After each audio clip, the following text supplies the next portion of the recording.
ಹೋರ ಏನು ಮಾಡುತ್ತೆ, ಮನುಷ್ಯನಿಗೆ ಆ ಜಾಗಕ್ಕೆ ಬಂದಾಗ ಒಂದು ಸಂತೋಷ ಕೊಡುತ್ತೆ. ಈಗ ಉದಾಹರಣೆಗೆ ನೀವು ಯಾರ್ದಾರು ಮನೆಗೆ ಹೋಗ್ತೀರಿ, ಹೋಗಿದ ತಕ್ಷಣ ಹೊಡ್ತೀವಿ ಸರ್ ನಮಸ್ಕಾರ ಅಂತೀವಿ, ಯಾಕಂದ್ರೆ ಅಷ್ಟು ನೆಗೆಟಿವ್ ಇರುತ್ತೆ ಅಲ್ಲಿ. ಎಲ್ಲಿ ಪಾಸಿಟಿವ್ ಇರುತ್ತೆ ಅಲ್ಲಿ ಮನುಷ್ಯ ತನ್ನ ತಾನೇ ಕೂತ್ಕೋತಾನೆ. ಖಂಡಿತ ಹೌದಣ್ಣ. ಈ ಜಾಗಕ್ಕೆ ಅಷ್ಟೊಂದು ವಿಶೇಷವಾಗಿದೆ. ಜೊತೆಗೆ ಇಲ್ಲಿ ಬರ್ತಾನೆ, ಇಲ್ಲಿ ರಾಯರದು ಒಂದು ವಿಶೇಷತೆ ಇತ್ತು. ಅದೊಂದು ಅವರು ಇನ್ಯಾರು ನಮ್ಮ ತಂದೆಯವರು ನೋಡಿದ ತಕ್ಷಣ ಒಂದು ಆನಂದ ಆಗೋಯ್ತು ನನಗೆ. ಸೊ ಎವ್ರಿಥಿಂಗ್ ಇಸ್ ಬ್ಯೂಟಿಫುಲ್ ಅಷ್ಟೇ. ಅಣ್ಣ ಏನ್ ಗೊತ್ತಾ, ಈ ವೇದಿಕೆ ಉದ್ದೇಶ ಗೆಲುವು ಕನ್ನಡ ಗೆಳೆಯರ ಸಮಿತಿ ಅಂತ ನಿರ್ಮಾಣ ಮಾಡ್ಕೊಂಡಿದ್ದ ಉದ್ದೇಶ ಬನ್ನಿ ಮನೋರಂಜನೆ ಅಲ್ಲ, ಅಂದ್ರೆ ಆಧ್ಯಾತ್ಮಿಕವಾಗಿ ಕೂಡ ಜೊತೆಗಿರ್ಬೇಕು ಅಂತ. ಹಂಗಾಗಿ ಪ್ರತಿ ಅಂದ್ರೆ ಸೆಲೆಬ್ರೇಷನ್ ಮಾಡುವಂತ ವರ್ಷದಲ್ಲಿ ಗುರುವಾರದ ಹೊತ್ತು ರಾಘವೇಂದ್ರ ವೈಭವೋತ್ಸವ ಅಂತ ಶುರು ಮಾಡ್ತಾರೆ.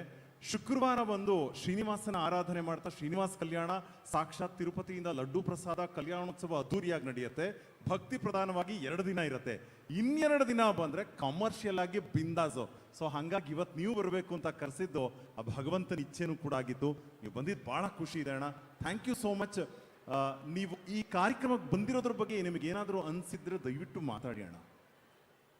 ಇಲ್ಲ, ನನ್ನ ಆತ್ಮೀಯ ಕನ್ನಡದ ಕಲಾಭಿಮಾನಿಗಳೇ, ನಾವು ಎಲ್ಲೇ ಬಂದರೂ ನಿಮ್ಮಲ್ಲಿ ನಾವು ಕೇಳ್ಕೊಳ್ಳೋದು ಒಂದೇ, ದಯಮಾಡಿ.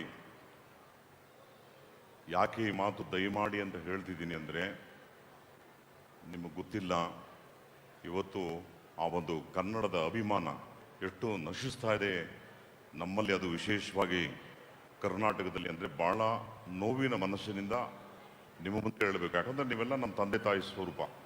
ನೀವು ಚಪ್ಪಾಳೆ ಹೊಡೆದ್ರೆ ನಾವು ಚೆನ್ನಾಗಿರ್ತೀವಿ. ಹಾಗಾಗಿ ನಿಮ್ಮ ಮುಂದೆ ಹೇಳಬೇಕಾದ ನಮ್ಮ ಧರ್ಮ.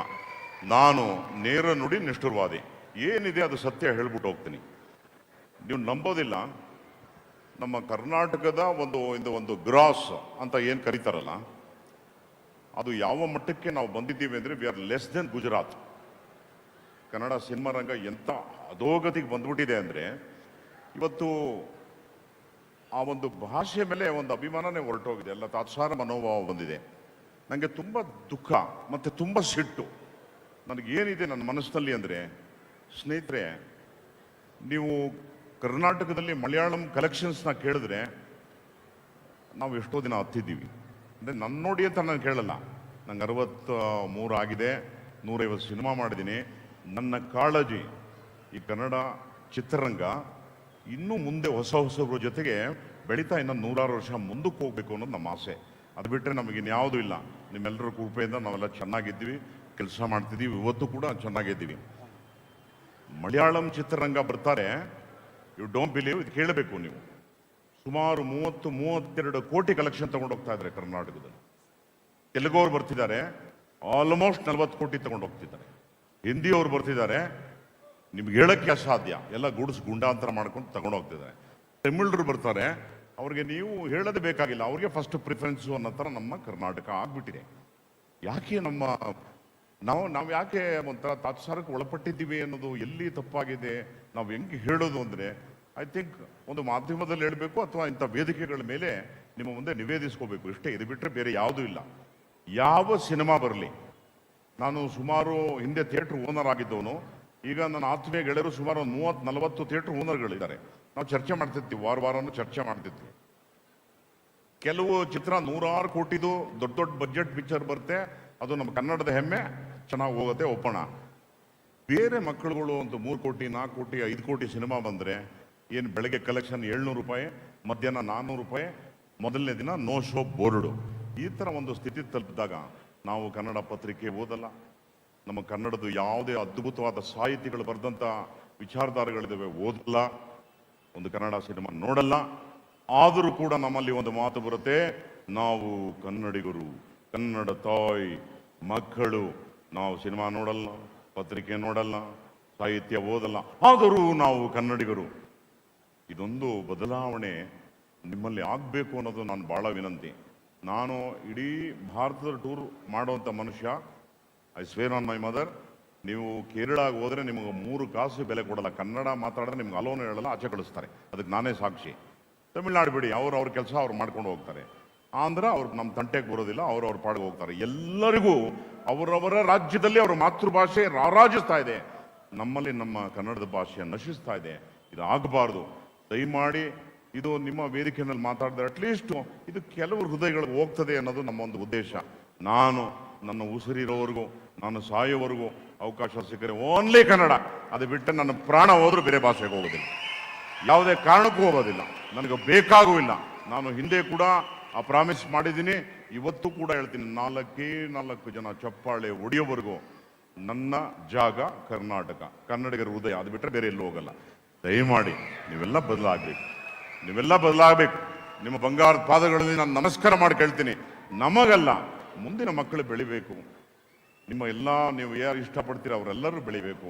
ಹೆಚ್ಚಿಗೆ ತಾವೆಲ್ಲರೂ ಕೂಡ ತಮ್ಮ ಸೋಷಿಯಲ್ ಮೀಡಿಯಾಗಳಲ್ಲಿ ಇದ್ರ ಬಗ್ಗೆ ಹೆಚ್ಚಿಗೆ ಮಾತಾಡಿ ಪ್ರಸ್ತುತಪಡಿಸಿ, ಗೊತ್ತಾಗ್ಲಿ ನಾವೆಲ್ಲ ನೊಂದಿದ್ದೀವಿ ಅನ್ನೋದು ಗೊತ್ತಾಗಬೇಕು. ಹಾಗಾಗಿ ಎಲ್ಲ ಕ್ಷೇತ್ರದ ನೊಂದ್ಕೊಂಡ್ರೆ ಇದೊಂದು ಸಂದೇಶ ಮಾತ್ರ ನಾನು ನಿಮಗೆ ಕೊಡಬೇಕು ಅಂತ. ಎರಡನೇದು, ಯಾವ ಮನುಷ್ಯ ನೆಮ್ಮದಿಯನ್ನು ಹುಡುಕ್ತಾನೆ ಅವನು ಬಹಳ ಸುಂದರವಾಗಿರ್ತಾನೆ.